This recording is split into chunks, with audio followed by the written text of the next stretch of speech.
یہ عجیب و غریب واقعہ پولینڈ کے جنوبی مشرقی علاقے ڈبرویکم میں پیش آیا۔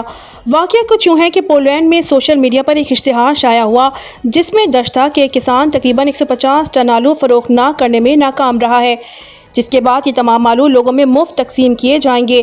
اس پوسٹ کے بعد ہنگامہ خیز صورتحال بن گئی۔ گاڑیاں، ٹریکٹرز اور لوگ اس کھیت پر پہنچ گئے اور وہاں موجود 150 ٹن آلوؤں کے ڈھیر کو اٹھا کر لے گئے۔ حقیقت یہ تھی کہ وہ آلو مفت بانٹنے کے لیے نہیں رکھے تھے، بلکہ ایک مقامی ڈسٹلری کے مالک پیوٹر گریٹا نے ان آلوؤں کو کسانوں سے خریدا تھا۔ یہ آلو عارضی طور پر کھیت میں رکھے تھے۔ مالک نے اسے چوری قرار دیا ہے کیونکہ لوگ بنا اجازت کے آلوؤں کو لے کر گئے۔ یہ اقدام بعد میں کھلا کہ مفت بانٹنے کا اشتہار کسان نے نہیں دیا تھا، یہ افواہ تھی۔ نیچے میں مالک کو مالی نقصان بھی ہوا ہے اور جذباتی بھی۔ یہ واقعہ اس بات کی علامت ہے کہ سوشل میڈیا پر بغیر تصدیق کے پھیلنے والی اطلاعات کتنے بڑے پیمانے پر منفی اثرات لا سکتی ہیں۔